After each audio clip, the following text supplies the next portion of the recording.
Dans l'épître de Paul aux Éphésiens, au chapitre 4 et du verset 29 à 30, il est écrit qu'il ne sorte de votre bouche aucune parole mauvaise, mais s'il y a lieu, quelques bonnes paroles qui servent à l'édification et communiquent une grâce à ceux qui l'entendent.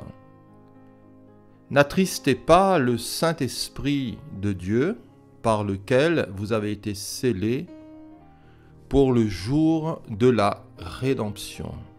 Alléluia. Les principes de la vie nouvelle ici et le langage. Les principes de la vie qui se trouve en Jésus et le rapport avec, voyez-vous, tout ce qui est de la langue, de la bouche, et du langage.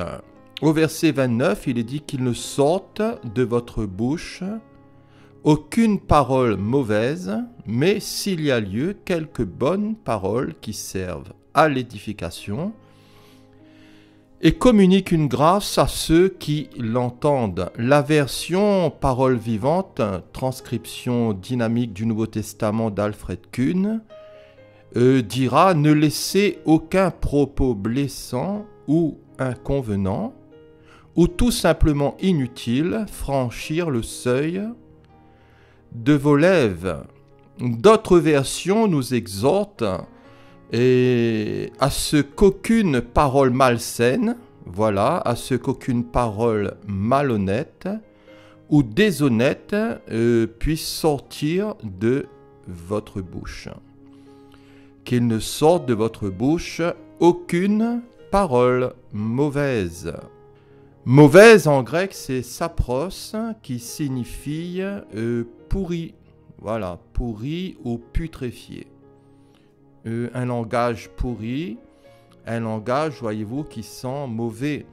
Je ne sais pas si ça vous est déjà arrivé dans des conversations, ou peut-être même avec des frères et sœurs, ou dans un groupe, ou je ne sais pas, ou même peut-être dans votre travail avec même des gens qui ne connaissent pas le Seigneur.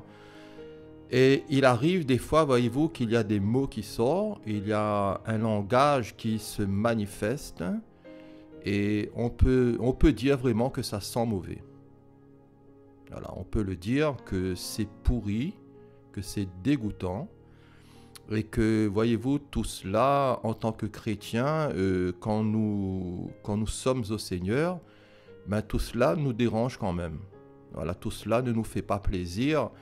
Et quand on entend, voyez-vous, des fois des gros mots, des jurons, des choses, voyez-vous, qui sortent là au fond du cœur et qui dégagent, voyez-vous, comme une pourriture, comme une saleté. Et voilà, on se dit, Seigneur, ben, ce type de langage-là, ce n'est pas pour moi. Voilà, j'ai autre chose à faire. Donc, qui ne sorte de votre bouche aucune parole mauvaise. Mauvaise, c'est sapros en grec, qui signifie pourri, putréfié. Ce qui nous renvoie aussi à Matthieu, chapitre 7, verset 17, où il est dit que tout bon arbre porte de bons fruits, mais le mauvais arbre porte de mauvais fruits. Mauvais ici, c'est sapros. Le fruit des mots. Voilà, le fruit des lèvres, le fruit du langage. Alors, qu'est-ce qui sort de notre bouche? Vous savez, chacun devant le Seigneur, chacun doit se placer devant le Seigneur, voir voilà, sa vie, son existence, voir aussi les fruits qu'il porte, puisque la Bible dit même que chacun s'examine soi-même. Et au-delà de vouloir examiner les autres, voyez-vous, il est toujours bon de commencer par nous. Il est toujours bon, comme dira quelqu'un, de balayer déjà à sa porte. Et je ne sais pas pour vous, mais en tout cas pour moi, je ressens mon besoin de progresser, je ressens mon besoin de changer. Le Seigneur nous voit, le Seigneur nous connaît, nous sonde et il nous éprouve. Et quel type de langage manifestons-nous? Quels sont le fruit de nos mots? Quel est le fruit, voyez-vous, ou le produit de nos lèvres? En tout cas, que le Seigneur nous aide à progresser, à nous édifier, à nous sanctifier, et que toute notre être, voyez-vous, tous les compartiments de notre existence, tous nos membres, et aussi la langue, voyez-vous, soit aussi pour la gloire de notre Dieu. Alors, d'après les statistiques, une moyenne de 7 000 à 20 000 mots par jour sont prononcés. Par personne, bien sûr. Alors, ça fait quand même beaucoup, c'est une statistique, c'est une moyenne. Et on peut dire que dans le cadre de 24 heures, une moyenne de 7 000 à 20 000 mots sont prononcés par jour. Peut-être moins pour d'autres, parce que certains parlent moins. Peut-être même plus pour d'autres, parce que certains parlent plus. Voilà, ça peut dépendre de l'individu. Mais en tout cas, sur une vie, ça fait beaucoup. Voilà, si sur le cadre d'une journée, c'est une moyenne de 7 000 à 20 000 mots, alors si vous multipliez tout cela par, je ne sais pas, 50 ans, 60 ans, 80 ans, ou sur une vie, ça fait bien une centaine de millions de mots, ou peut-être même voire des centaines de millions de mots. Alors on comprend pourquoi la langue, voyez-vous, le langage et tout ce qui est attrait avec les paroles, c'est quelque chose que nous devons faire attention. Et on comprend même que le psalmiste, dans sa prière, il ait pu faire cette prière au Seigneur. Et il a dit, Éternel, mets une garde à ma bouche et veille sur la porte de mes lèvres. Voilà, en tout cas, c'est en rapport aussi avec le méchant, avec les ennemis, voyez-vous. Le psalmiste, il priait pour que le Seigneur le préservait, mais dans un cadre général, cette prière, je crois qu'elle est bonne.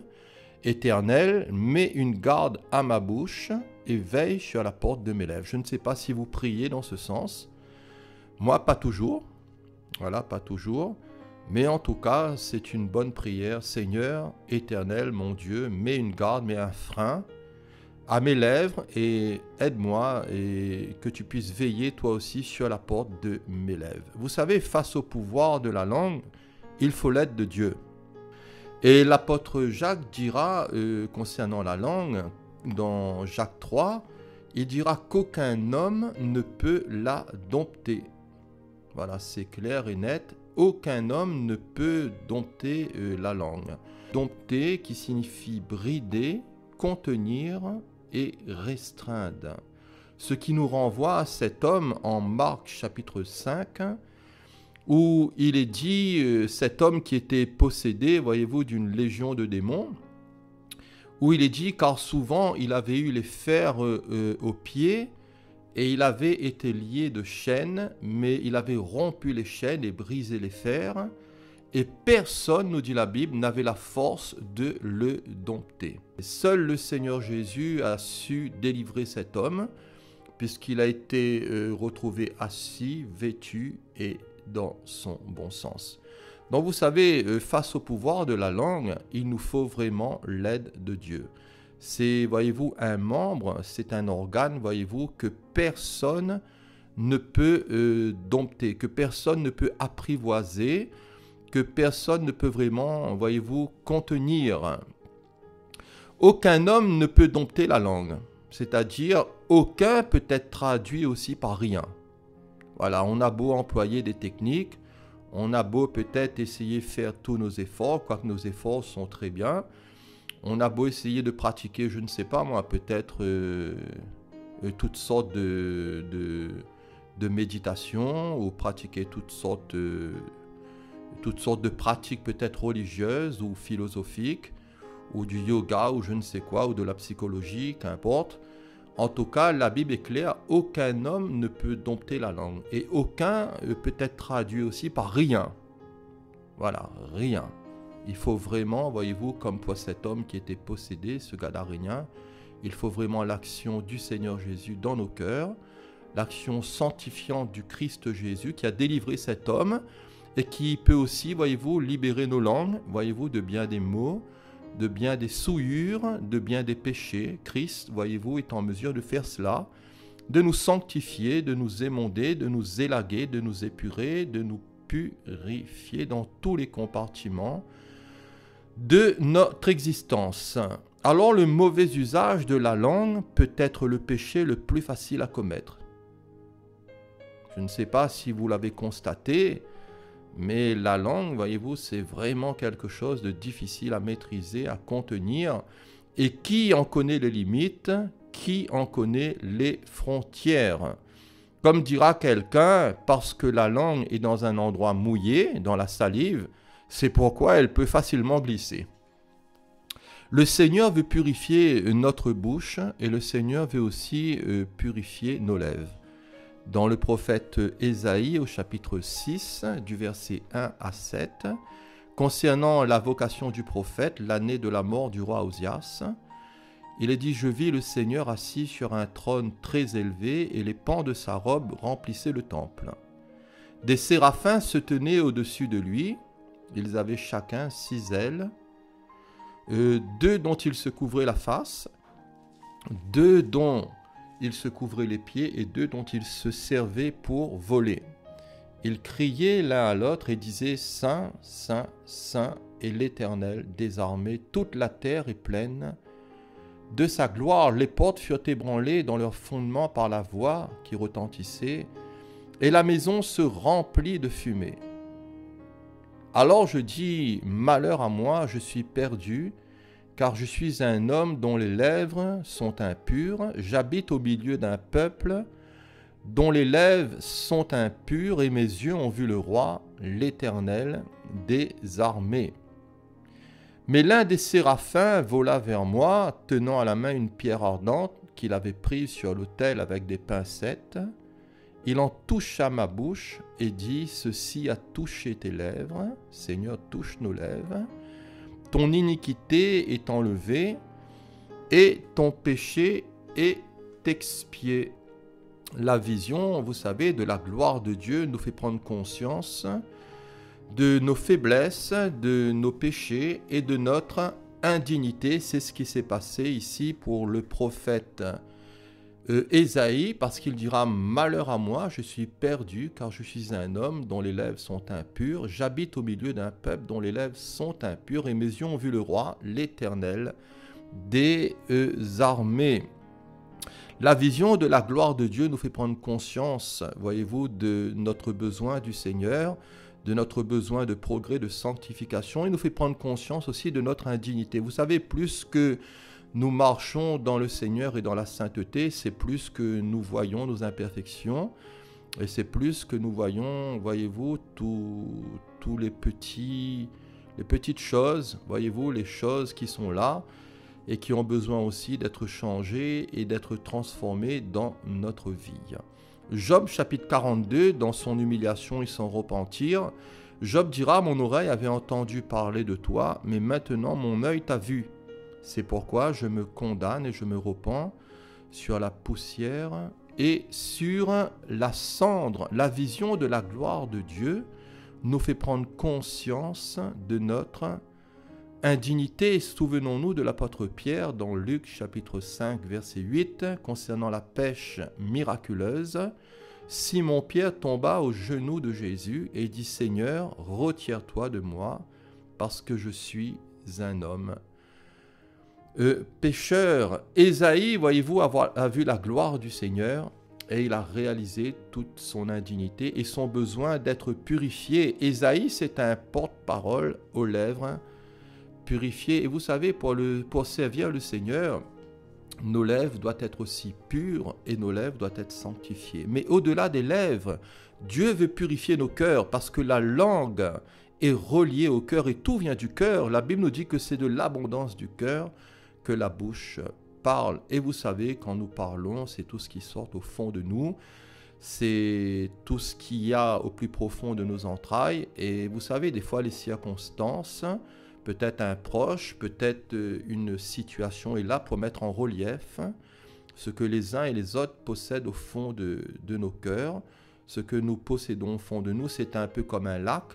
Si vous jetez une pierre et que vous voyez toute la boue, toute la vase, tout le limon qui remonte, vous savez, ce n'est pas la faute de la pierre. La petite pierre ou la roche a été là tout simplement pour révéler, voilà, pour révéler toute cette boue qu'il y a au fond.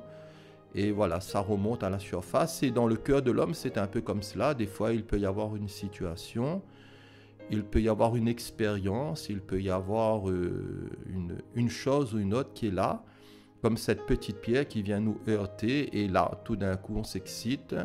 tout d'un coup, il peut y avoir des paroles qui ne sont pas la gloire du Seigneur qui sort là au fond de nous et on se dit zut, eh bien pardon Seigneur, et il y a encore du travail à faire. Et nous constatons que voilà, il y a encore des progrès. Il y a encore des progrès. Peut-être pas pour vous, je ne sais pas. Mais en tout cas, moi personnellement, je ressens concernant le langage ce besoin de progresser. Dans l'usage et dans la modération des mots, dans l'usage et dans la modération de la parole et de tout ce qui peut sortir de notre bouche, l'apôtre Jacques dira quant à lui, dans son chapitre 3 et du verset 1 à 12, l'apôtre dira, mes frères, qu'il n'y ait pas parmi vous un grand nombre de personnes qui se mettent à enseigner, car vous savez que nous serons jugés plus sévèrement.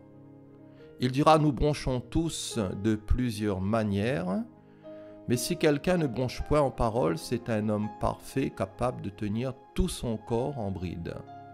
Il dira, si nous mettons le mors dans la bouche des chevaux pour qu'ils nous obéissent, nous dirigeons aussi leur corps tout entier. Et voici même les navires qui sont si grands et que poussent des vents impétueux sont dirigés par un très petit gouvernail au gré du pilote. Il dira de même, la langue aussi, c'est un petit membre et elle se vante de grandes choses. Voyez, comme un petit feu peut embraser une grande forêt. La langue aussi est un feu, c'est le monde de l'iniquité. La langue est placée parmi nos membres, souillant tout le corps et enflammant le cours de la vie, étant elle-même, dira-t-il, enflammée par la géhenne. Toutes les espèces de bêtes, d'oiseaux, de reptiles, d'animaux marins sont domptées et ont été domptées par l'homme, mais la langue, aucun homme, voilà, aucun homme ne peut la dompter. C'est un mal qu'on ne peut réprimer, elle est pleine d'un venin mortel. Par elle, nous bénissons le Seigneur notre Père, et par elle, nous maudissons les hommes faits à l'image de Dieu. De la même bouche, dira Jacques, sortent la bénédiction et la malédiction. Il ne faut pas, mes frères, qu'il en soit ainsi. La source fait-elle jaillir par la même ouverture l'eau douce et l'eau amère? Certainement pas. Un figuier, mes frères, peut-il produire des olives? Ou une vigne des figues? De l'eau salée ne peut pas non plus produire de l'eau douce. Donc l'apôtre ici nous dit, nous bronchons tous de plusieurs manières. Il dira nous. Donc l'apôtre ici s'inclut. Et vous savez, il est bon de prêcher. Et il est déjà bon de prêcher pour soi, c'est ce que je disais tout à l'heure. L'apôtre ici, dans toute son humilité, voyez-vous, il ne dira pas vous ou les autres, mais il dira nous bronchons. Donc ça arrivait aussi à Jacques certainement. Donc il est bon, voyez-vous, déjà de s'enseigner et de prêcher pour soi. Broncher signifie faire que quelqu'un trébuche ou tombe. Cela signifie aussi errer, faire une erreur, pécher, tomber dans la misère, devenir misérable, généralement traduit aussi par broncher ou pécher. Alors ce qui nous renvoie à 2 Pierre, chapitre 1, verset 10, où il est dit, c'est pourquoi, frères, appliquez-vous d'autant plus à affermir votre vocation et votre élection, car en faisant cela, vous ne broncherez jamais.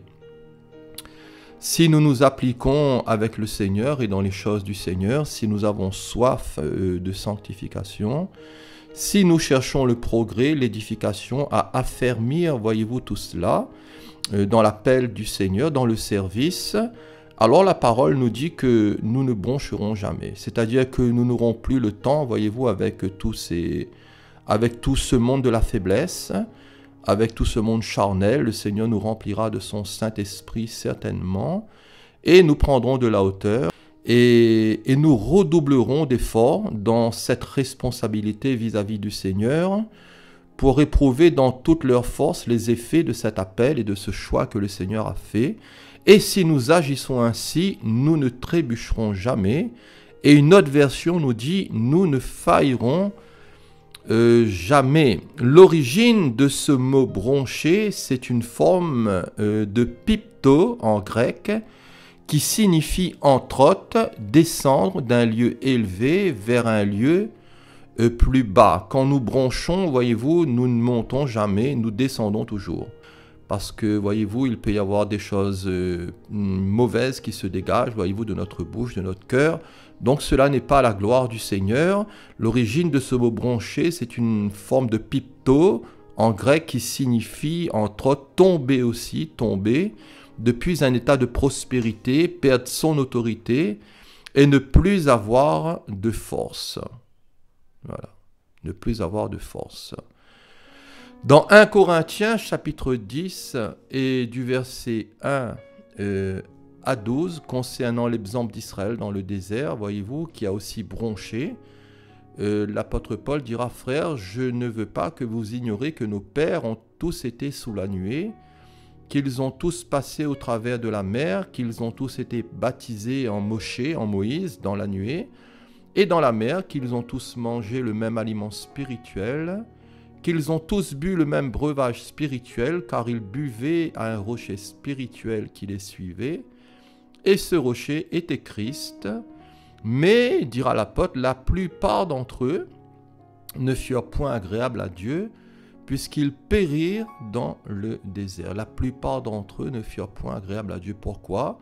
La Bible nous dit parce que ces choses sont arrivées, premièrement pour nous servir d'exemple, afin que nous, maintenant, peuple du Seigneur, nous n'ayons pas de mauvais désirs comme eux, ils en ont eu. Alors l'apôtre dira, ne devenez point idolâtres, comme quelques-uns d'entre eux, selon qu'il est écrit, le peuple s'assit pour manger et pour boire, puis ils se levèrent pour se divertir. Vous savez, je dis ça comme ça, parce que tout d'un coup, ça me vient à l'esprit dans cette période de fin d'année, avec la Noël, avec le Nouvel An, et tout, il va y avoir beaucoup de ripailles, beaucoup de fêtes, voyez-vous, beaucoup d'ambiance, de musique, d'amusement, même dans les familles. Et les chrétiens, voyez-vous, seront conviés souvent dans le cadre de la famille. Et il faut, voyez-vous, faire attention. Voilà, je dis ça, chacun de prendre bien sûr ses responsabilités. Chacun est libre devant le Seigneur. Et en tout cas, il faut faire attention. Parce que, voyez-vous, le manger, le boire, le ventre, la danse et toutes ces choses, ces divertissements peuvent très vite nous faire glisser et nous emmener, voyez-vous, dans des chemins qui ne sont pas édifiants et qui ne sont pas pour la gloire de Dieu. En tout cas, comme dit la Bible, que celui qui a des oreilles pour entendre qu'il entend. Ce n'est pas qu'on est là pour dire aux gens, ne fais pas ceci, ne fais pas cela. Voyez-vous, avec des principes, des règles, avec la loi, en leur prenant la Bible et en leur tapant sur la tête.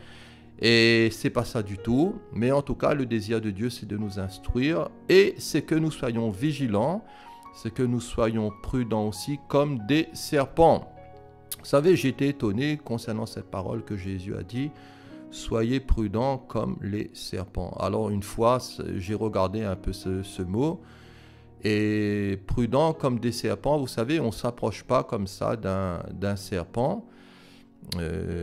C'est un animal, voyez-vous, qui est là et qui est sur ses gardes. Et une des caractéristiques du serpent que j'ai pu relever, c'est que le serpent, voyez-vous, c'est un reptile qui voit dans la nuit. Et le Seigneur, voyez-vous, nous appelle dans la prudence à voir aussi dans la nuit. Parce que nous sommes dans un monde de ténèbres et que la lumière qui est en nous ne soit point ténèbres, mais que nous soyons plutôt le sel de la terre, la lumière du monde, et dans toute cette période, voyez-vous, qui approche, soyons sur nos gardes. Donc Paul dira ensuite au verset 8, « Ne nous livrons point à la débauche, comme quelques-uns d'entre eux s'y livrèrent, de sorte qu'il en tomba 23 000 en un seul jour. » Une hécatombe ici, à cause de la débauche. Verset 9, « Ne tentons point le Seigneur, comme le tentèrent quelques-uns d'entre eux, qui périrent par les serpents. » Ne murmurez point. Voilà, ne murmurez point, comme murmurèrent quelques-uns d'entre eux qui périrent par l'exterminateur. Ces choses leur sont arrivées pour servir d'exemple, et elles ont été écrites pour notre instruction à nous qui sommes parvenus à la fin des siècles. Ainsi donc, dira l'apôtre, que celui qui croit être debout, qu'il prenne garde de tomber. Voilà, c'est une parole ici. C'est une parole ici d'avertissement de l'apôtre que celui qui croient être debout, qu'ils prennent garde de tomber. Alors, vigilance, ne nous livrons point à l'impudicité, comme quelques-uns d'eux s'y livraient, de sorte qu'il en tomba ses piptos. Voilà, qu'il en tomba 23 000 en un seul jour. Ainsi donc que celui qui croit être debout prenne garde de tomber. Si quelqu'un ne bronche point en parole, dira l'apôtre, c'est un homme parfait, l'apôtre Jacques, capable de tenir tout son corps en bride. Voilà, si quelqu'un ne bronche point en parole, c'est un homme parfait. C'est-à-dire, c'est un homme qui est mûr, c'est un homme qui est complet, c'est un homme qui accomplit. Si nous savons maîtriser notre langue, voyez-vous, tout le reste suivra. Nous serons équilibrés et nous arriverons par la grâce de Dieu, voyez-vous, et par l'aide du Saint-Esprit à contrôler l'ensemble. La langue, dira l'apôtre, c'est un feu. Voilà, c'est un feu, c'est le monde de l'iniquité, c'est le monde du mal, c'est le monde du péché, c'est le monde de la méchanceté, c'est le monde, voyez-vous, de la malice. Par le feu de l'esprit, Dieu veut guérir nos langues. Ça, c'est important. Des langues de feu. Par le feu de Dieu, Dieu veut guérir notre langage. Dieu veut guérir nos lèvres, nos bouches et au plus profond de nous, nos cœurs, des langues de feu, des langues animées de l'Esprit de Jésus, de la présence de l'Esprit de Dieu, de la personne du Seigneur. Voyez-vous, Dieu veut nous toucher, je le crois. Dieu veut nous emmener toujours plus loin avec lui. Dieu veut nous édifier. Dieu veut nous sanctifier. Gloire au Seigneur. Et à quoi sert le Saint-Esprit? Quels sont les buts du Saint-Esprit? Est-ce que c'est juste, voyez-vous, comme certains le pensent, pour nous faire rire ou peut-être pour faire tomber? Vous savez, le Saint-Esprit ne fait jamais tomber. Le Saint-Esprit nous réveille et le Saint-Esprit nous remet sur nos pieds pour que nous puissions marcher en dignité de vie dans des voies droites. Et le Saint-Esprit ne nous rend jamais fous ou folles. Le Saint-Esprit ne nous emmène jamais dans des excès. Vous savez, les hommes sont habiles pour tromper les autres dans des mouvements, des séductions de masse et de foule. Mais cela, je le dis, n'a rien à voir avec le Saint-Esprit. Le Saint-Esprit donne, voyez-vous, toujours la repentance, l'humilité, le bon sens, la fidélité, l'intégrité, la crainte du Seigneur. Le Saint-Esprit nous emmène à marcher dans la sainteté, dans la piété. Et le Saint-Esprit nous emmène à refléter la gloire du Seigneur. Et non pas des mascarades. Et non pas, voyez-vous, tout ce que nous pouvons voir autour de nous, qui ne sont, je le dis, que des stupidités. Alors cessez de suivre les hommes, cessez de suivre bien souvent des courants qui abrutissent les gens, voyez-vous, et comme dira la Bible, ce sont des aveugles qui conduisent des aveugles.